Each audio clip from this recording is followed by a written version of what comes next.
Buenas tardes, amigos. Este es el programa Diálogos de Montonero. Bueno, el Perú siempre para alterado.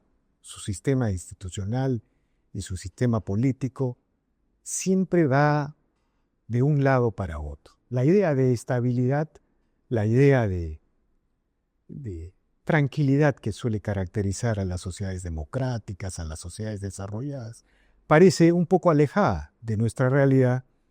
No obstante que la economía sigue sorprendiendo. El Perú ha crecido el 2025 3.4%, a pesar de los errores de los políticos. Y bueno, en esta situación ya sabemos, se censuró, se destituyó al expresidente Chiari, asumió el señor José María Valcárcel, e igualmente se conoció el nombramiento de Hernando de Soto como presidente del Consejo de Ministros. Y en medio de esta situación, una extraña confrontación entre dos, o una extraña confrontación de uno o de dos sectores de la derecha, en un momento en que las encuestas y las tendencias, desde hace muchas semanas atrás, vienen indicando que puede haber una segunda vuelta entre dos centroderechas, una extraordinaria noticia para el Perú, para la gobernabilidad, para el futuro. Bueno, queremos reflexionar sobre todos estos temas. Y el día de hoy hemos convocado a la señora Patricia Juárez. Ella es candidata de Fuerza Popular al Senado Nacional con el número 4. Y, bueno, la señora Juárez es una política de larga trayectoria en el país, de credenciales reconocidas en la actividad pública. Y ella ha tenido la gentileza de aceptar esta conversación. Buenas tardes, señora Juárez. Gracias por el diálogo. ¿Qué tal, Víctor Andrés? Gracias por la invitación. Bueno, usted, digamos, como candidata de Fuerza Popular con el número 4 al Senado, me imagino que, ¿cómo calificaría la situación actual? ¿No? Tenemos 8 presidentes, se acaba de censurar a Chiari, José María Valcárcel y Hernando de Soto, en el momento en que todo el mundo decía que Vladimir Cerrón estaba detrás, que volvía la inteligencia cubana.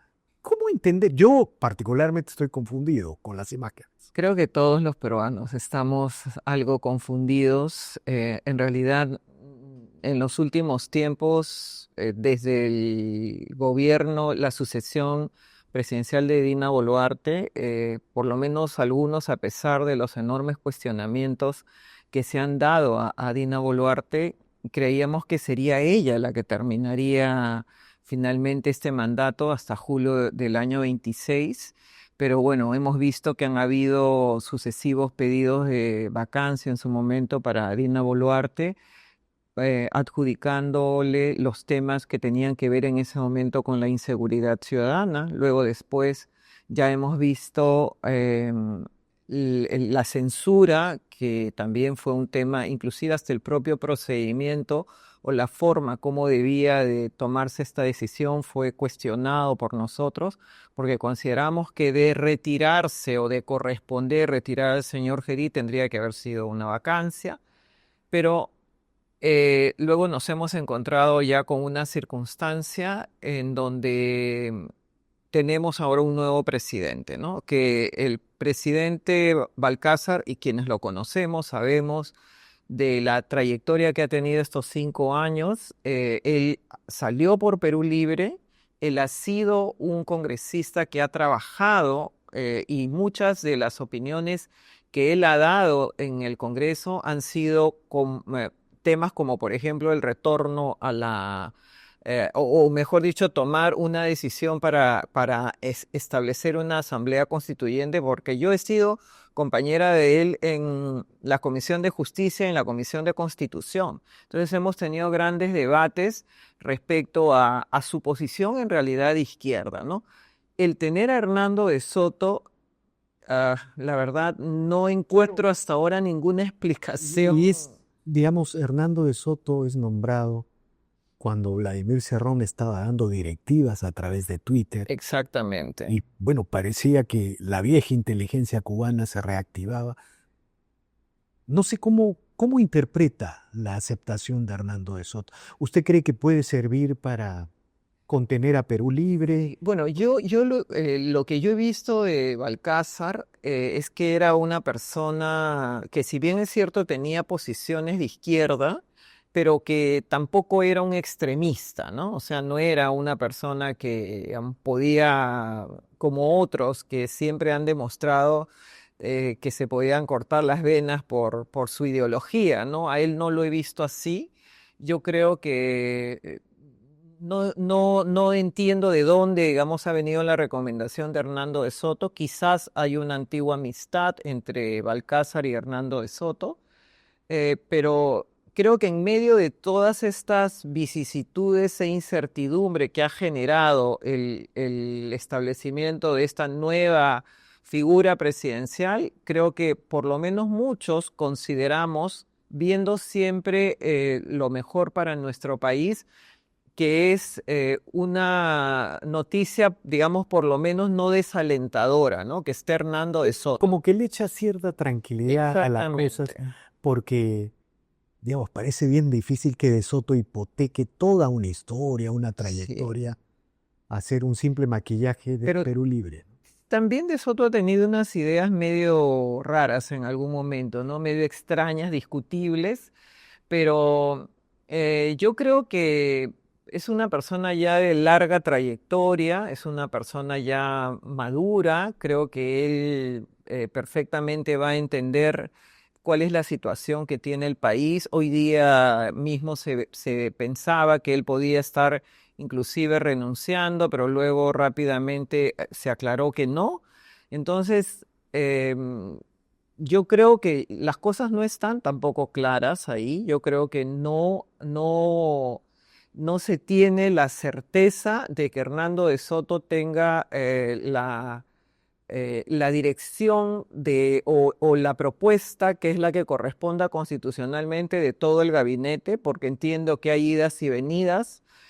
Vamos a ver qué es lo que ocurre, pero de todas maneras esperamos que aquellos ministros que han hecho un buen trabajo, que son absolutamente técnicos, puedan ser parte del gabinete y que tengamos algo de continuidad. Yo ayer estaba en un colegio en donde me decían, ya un colegio que está totalmente destruido en el RIMAC, y me decían, nosotros ya habíamos avanzado con el ministro de Educación y ahora ya no podemos reunirnos con él porque ya se va, ¿no? Entonces, eso pasa con cientos de obras, miles de obras, de proyectos que están pendientes, y entonces no es que sea una cosa nimia o una cosa sencilla, que nuevamente venga otro presidente y que tenga otro gabinete y otros actores, ¿no? Por supuesto. Ahora, le quiero pedir un comentario. Ya se ha dicho mucho, ¿no es cierto? Pero es necesario seguir subrayando o poniendo los puntos sobre las IES. Por un lado, López Aliaga ha acusado a la señora Keiko de ser la autora de este desenlace, Sí. ¿no? Pero López Aliaga ha tenido una actitud muy confrontacional y algunos incluso han temido o temen por una guerra fratricida entre dos centroderechas que podría terminar favoreciendo al antisistema.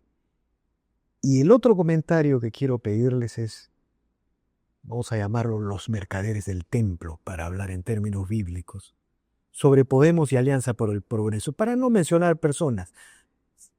¿Qué reflexión le convoca este tipo de actores en este desenlace que estamos? Bueno, nosotros en Fuerza Popular recibimos hace muy poco, estando en plena campaña, tranquilos, haciendo nuestras propuestas en todo el país, una andanada de ataques, creo que injustificados, porque el presidente del Congreso, que es de nuestro partido, Fernando Rospigliosi, de acuerdo a lo que ellos señalaban, Renovación Popular se negaba a convocar a un pleno extraordinario para censurar a Gerí. Entonces, eran ataques furibundos, agresivos, tildándonos de blindar de ser quienes blindamos a Gerí, de que ya no habían más excusas, que convoque al pleno, inclusive sobrepasando el debido proceso, el debido procedimiento que debíamos de cuidar. porque ellos señalaban que las firmas que habían presentado estaban debidamente válidas y que si se negaba Fernando Rospigliosi, entonces quien debía de convocar era Cerrón. Entonces era una serie de agresiones de parte digamos, de Renovación Popular. Y lo único que nosotros hemos hecho en su momento fue establecer que había como una especie de capricho de parte del líder de Renovación Popular, en el sentido de que si él no conseguía ese pleno en ese día, inclusive sin las firmas debidamente validadas, entonces él se iba a recurrir al caso de Ira Cerró. Entonces nosotros tildamos esa situación como una conducta infantil, una pataleta, fue lo que dijimos, y ahí comenzó realmente la guerra, ¿no? Efectivamente, cuando ya las firmas estuvieron validadas, se llevó al pleno y ocurrió lo que ocurrió. Sabemos lo que pasó, sabemos de que no hubo una debida planificación como debe hacerse cuando uno toma una decisión política tan trascendente como la de... Y el papel de Acuña y Bueno, José Luna Grado. Acuña y el caso de Podemos en realidad son absolutamente reprochables porque, a ver, yo diría reprochables, pero digamos consecuentes con los últimos tiempos, ¿no? Porque tanto el señor Acuña como Podemos lo que ha hecho es siempre estar de la mano del gobierno de turno. Y el toma y daca, ¿no? Y el toma y O sea, daca. la política se ha convertido en un sistema de compraventas y hasta se puede jugar con el antisistema. Sí, exactamente. O sea, nosotros en Fuerza Popular tomamos la decisión de darle todos nuestros votos a María del Carmen Alba, aun cuando María Carmen es una amiga, pero igual no tenía el consenso de mucha gente, lamentablemente, pero igual nosotros en ese momento estábamos 17 porque habían 3 de licencia absolutamente justificada, no era que no quisiéramos que estén. Estuvimos y nosotros acordamos dar el voto a María del Carmen. Pero en otros casos sí se corrían las noticias de que no iban a dar los votos en el caso de APP. Y bueno, ahora hay todas unas historias creadas de que tantos votos vinieron de Fuerza Popular y que tantos fueron para Balcázar. Y eso no es cierto, porque nosotros somos una bancada absolutamente disciplinada. Nosotros no necesitamos sacarle foto a los votos para que nosotros realmente, después de haber debatido, lleguemos a un acuerdo que es un acuerdo que se respeta. Siempre ha sido así. Entonces ahora no tenía por qué haber sido la excepción, ¿no? Pasando a otro tema, señora Juárez,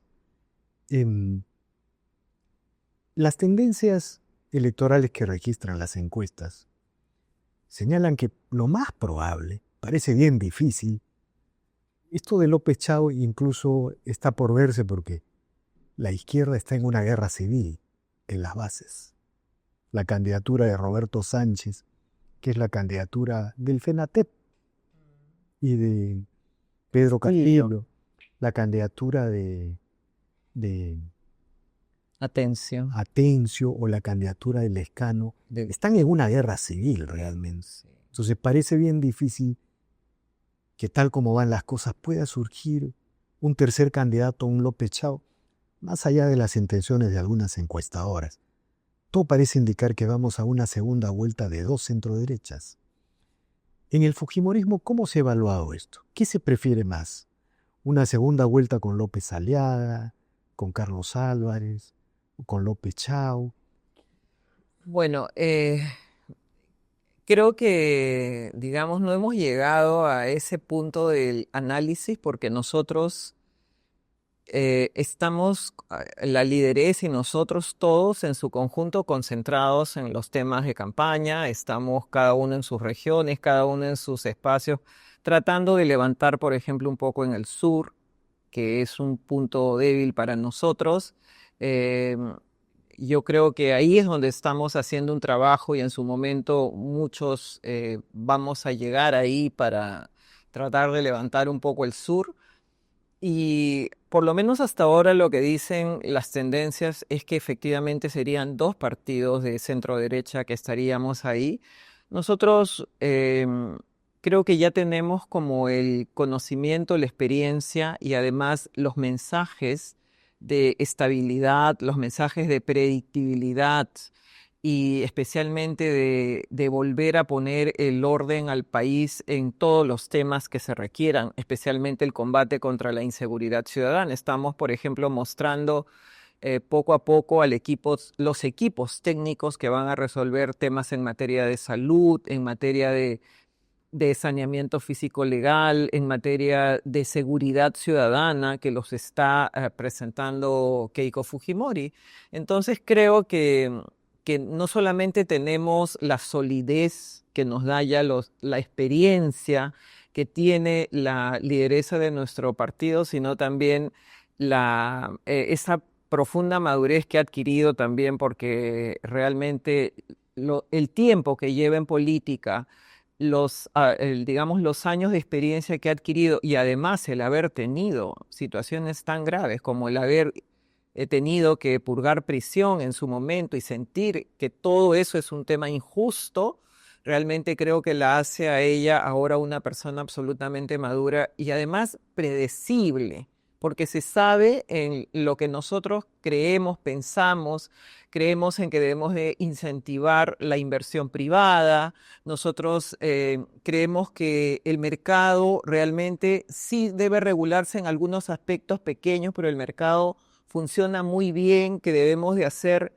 las reformas de segunda generación, que tenemos que cerrar las brechas en materia de agua, desagüe, que son elementales en el país. A estas alturas de la posición económica que tenemos, Perú en el mundo no puede tener ese tipo de brechas realmente tan visibles. O sea, no puede existir tanta desigualdad en personas que realmente a lo largo y ancho del Perú no tienen oportunidades o no tienen una educación de calidad. Segunda vuelta entre dos centroderechas, como imagen, como fotografía, en el acto restablece el principio de autoridad en el Perú por una sola razón. Ya no, la Constitución ya no está en cuestión en ese proceso electoral. Y esa ha sido una de las razones de por qué el principio de autoridad se ha ido quebrando. Y una de las expresiones son esos 8 presidentes, seguramente. Claro que sí. Porque ha habido una parte del país que ha cuestionado la Constitución, el fundamento de una sociedad. Por eso me gusta preguntar estos temas, sobre todo a la gente de Fuerza Popular, de Renovación. ¿Qué opina usted de este argumento, de este comentario que ha empezado a surgir, que en una eventual segunda vuelta entre Keiko Fujimori y López Aliaga, los caviares, los enemigos mortales del fujimorismo llamarían a votar por Keiko? Bueno, yo creo que finalmente por sus obras los conoceréis, ¿no? O sea, en realidad, y además por sus dichos. Yo creo que nuestro, digamos, futuro contendor en segunda vuelta, espero que sea así, en realidad ha generado digamos, la forma como piensa, la forma, digamos, cómo concibe el hacer política o temas elementales en el país sobre el matrimonio, digamos, igualitario, o temas que son, digamos, de actualidad que hay que debatir. Creo que él ha fijado posiciones también ultristas, ¿no? Yo alguna vez los he llamado la bancada de ultraderecha porque realmente tenían digamos, posiciones extremas, ¿no? Yo creo que en esta situación sí hay que conservar los principios, hay que conservar también aspectos que son fundamentales para el desarrollo del país, como la economía, como temas digamos, fundamentales para salir adelante como país, pero tampoco podemos ser extremistas en algunas cosas, ¿no? Y creo que ese es el gran problema que tiene Renovación Popular. Creo que ellos son un partido realmente nuevo, si bien es cierto, vienen de Solidaridad, entonces no tienen tampoco una ideología como el que tenemos ya nosotros ya. Fuerza Popular tiene más de 15 años, pero el fujimorismo lleva ya más de 30 en la vida política. Entonces nosotros sí tenemos muy claro hacia dónde vamos. Yo lamento, por ejemplo, que Renovación proponga el retorno a la unicameralidad como una propuesta de su plan de gobierno. Eso no es posible hacerlo cuando tradicionalmente nuestras constituciones son bicamerales y además porque esto definitivamente Es una paradoja, ¿no? claro, esto va a Porque mejorar nuestro sistema de todas maneras, el ¿no? unicameralismo vino con la Constitución del Del 93, 93. con el primer Fujimori. Y López Alea aparece proponiendo este tipo de fórmulas. Ahora, quería preguntarle, ¿por qué Patricia Juárez sigue en política? ¿Por qué los electores tendrían que elegir a Patricia Juárez, que va con el 4 al Senado Nacional?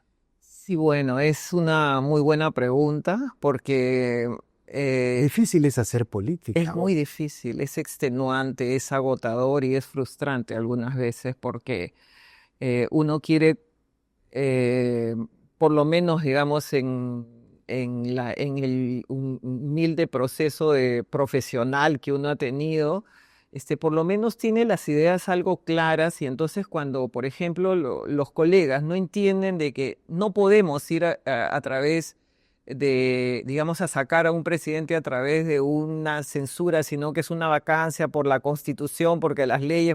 Entonces, esos momentos, o sea, uno siente que hay una frustración enorme porque la gente no logra entender, digamos, una circunstancia, no sé, digamos, legal o política, ¿no?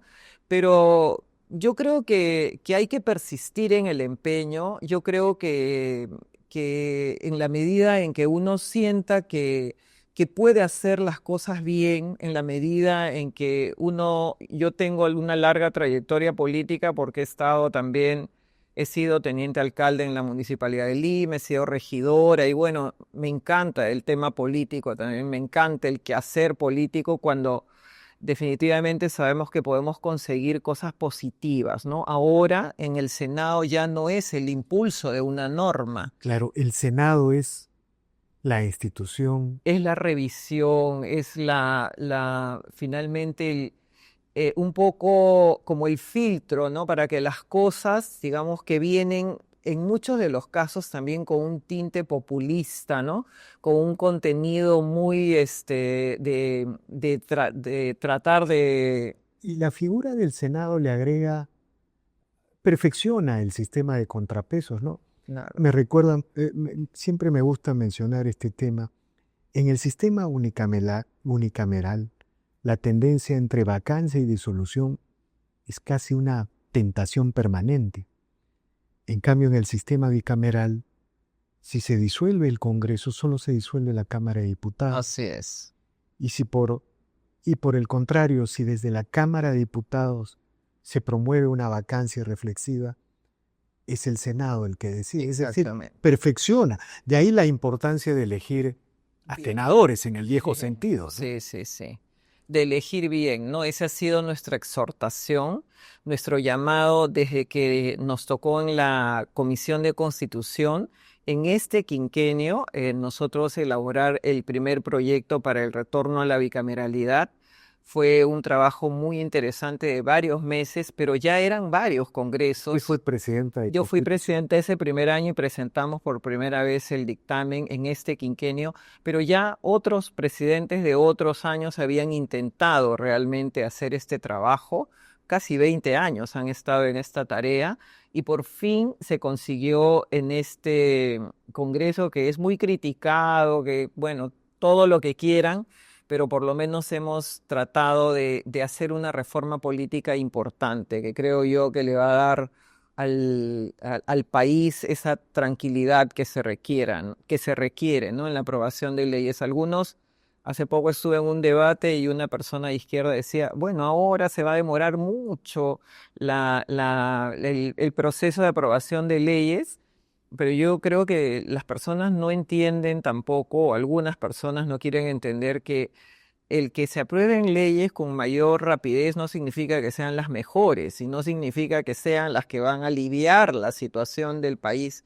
En realidad no, el proceso de aprobación de leyes tiene que tener pausas, tiene que tener debate, tiene que tener análisis adecuado, ¿no? No es que se deba aprobar todo rápidamente como en el Congreso, que se fijan metas ahora, ¿no?